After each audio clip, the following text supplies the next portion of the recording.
हे आई, मला आजच्या आज 1,00,000 रुपयाचा आयफोन पाहिजे. पोराने एवढं मोठं घर बांधलंय कर्ज काढून आणि तुला कुठं आयफोन घेऊन द्यायचा रे? त्याने कर्ज कसं फेडायचा? चाल निघित दोन. हे ऐकलंस का? डबा आण ग माझा, कामाला जायला उशीर व्हायलाय. हे घ्या. ओ भाऊजी, येताना आठवणीने भाजी घेऊन या. बरं बरं आणतो. दादा थांब, मला तुझ्याबरोबर बोलायचं आहे. बोल की. कसल्याही परिस्थितीत मला आजच्या आज 1,00,000चा आयफोन पाहिजे. अरे कसं तर कष्ट करून मी आणि दादानं कर्ज काढून ही घर बांधलंय. त्यात दादा तिकडे राबतोय. तुझ्या कॉलेजची 30,000 फी भरायची आहे, मला 12,000 पगार.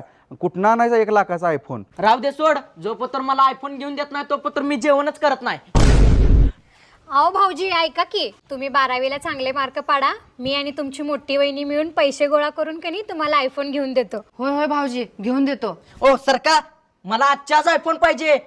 सर ग, हे असं ऐकायचं नाही.